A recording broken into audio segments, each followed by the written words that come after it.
സംസ്ഥാനത്ത് ഇന്ന് അതിശക്തമായ മഴയ്ക്ക് സാധ്യതയുണ്ടെന്ന് കേന്ദ്ര കാലാവസ്ഥ വകുപ്പ് അറിയിക്കുന്ന കാര്യം ഞാൻ പ്രേക്ഷകരോട് പറഞ്ഞു. പത്തനംതിട്ട, കോട്ടയം, ഇടുക്കി, മലപ്പുറം, വയനാട് ജില്ലകളിൽ ഇന്ന് ഓറഞ്ച് അലേർട്ടുണ്ട്. മറ്റ് ജില്ലകളിൽ യെല്ലോ അലേർട്ടുമാണ്. മുല്ലപ്പെരിയാറിലും ചെറിയ പ്രശ്നം 136 അടിയിലേക്ക് അടുത്തുകൊണ്ടിരിക്കുകയാണ് ജലനിരപ്പ്. 36 കഴിഞ്ഞാൽ സ്പിൽവേ തുറക്കും. നമുക്കിപ്പം കോട്ടയം ജില്ലയിൽ എന്താണ് അവസ്ഥ, മണിമലയാറൊക്കെ എങ്ങനെ കിടക്കുന്നു എന്ന് നമുക്കറിയാൻ വേണ്ടി ടോബി ജോൺസൺ നമുക്കൊപ്പം ചേരുകയാണ്. Good morning Toby. കോട്ടയത്തുകാർക്ക് സമാധാനത്തോടെ ജീവിക്കാൻ പറ്റുന്ന മഴ സാഹചര്യമാണോ?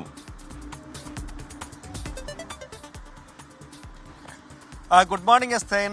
നിലവിൽ ഒരു ആശങ്കയുണ്ട് കോട്ടയംകാർക്ക് എന്ന് പറയാതെ വയ്യ. കാരണം കഴിഞ്ഞ 2 മാസമായിട്ട് ഈ ശക്തമായിട്ടുള്ള മഴ ഇങ്ങനെ പെയ്തുകൊണ്ടിരിക്കുകയാണ്. മെയ് അവസാനം മുതൽ ആരംഭിച്ച മഴയാണ്. അതിനുശേഷം ഒരാഴ്ച ഒരു ആശ്വാസം ഉണ്ടായിരുന്നെങ്കിലും ഇപ്പോൾ വീണ്ടും അതിശക്തമായിട്ടുള്ള മഴ പെയ്യുന്നു എന്ന് തന്നെയാണ് നമുക്ക് ഇവിടെ നിന്ന് പറയാൻ സാധിക്കുന്നത്. ഇന്ന് രാവിലെ അല്പം മഴ മാറി നിന്നെങ്കിലും അതിശക്തമായിട്ടുള്ള മഴ വിവിധ മേഖലകളിൽ പെയ്യുന്നു എന്ന് തന്നെയാണ് നമുക്ക് ലഭിക്കുന്ന വിവരം. ജില്ലയിൽ ഇന്ന് ഓറഞ്ച് അലർട്ട് പ്രഖ്യാപിച്ചിട്ടുണ്ട്.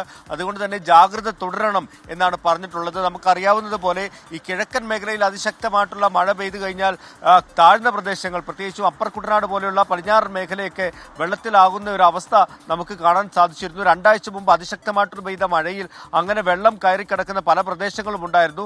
കായലിലേക്ക് വെള്ളം പോകാത്തത് കൊണ്ട് ആ വെള്ളമെല്ലാം അവിടെ തന്നെ പല സ്ഥലങ്ങളിലും കെട്ടി നിൽക്കുന്നുണ്ട്. അപ്പോൾ ഈ കഴിഞ്ഞ 2 ദിവസമായി തുടർച്ചയായി മഴ പെയ്യുന്നത് വലിയ ആശങ്കയുണ്ടാക്കുന്നുണ്ട്. മീനച്ചിലാറ്റിൽ ജലനിരപ്പ് ഉയരാനുള്ള സാധ്യത എല്ലാം തന്നെയുണ്ട്. പല സ്ഥലങ്ങളിലും ജലനിരപ്പ് ഉയർന്നു തന്നെ നിൽക്കുകയാണ്. ഒപ്പം തന്നെ മണിമലയാറിന്റെ കാര്യം പറഞ്ഞാലും സമാനമായ രീതിയിൽ തന്നെയാണ്. മുണ്ടക്കയം പോലെയുള്ള മേഖലകളിലൊക്കെ അതിശക്തമായിട്ടുള്ള മഴ പെയ്യുന്നുണ്ട് എന്ന് തന്നെയാണ് നമുക്ക് ലഭിക്കുന്ന വിവരം. അങ്ങനെയാണെങ്കിൽ മണിമലയാറ്റിൽ ജലനിരപ്പ് കൂടും. അത് കുട്ടനാട്ടിൽ ജലനിരപ്പ് ഉയർത്താൻ കാരണമാകുമെന്നുള്ള കാര്യത്തിൽ യാതൊരു സംശയവുമില്ല.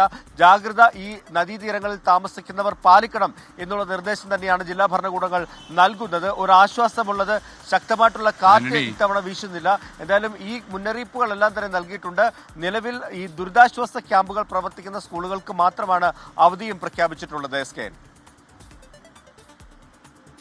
Thank you Toby Johnson.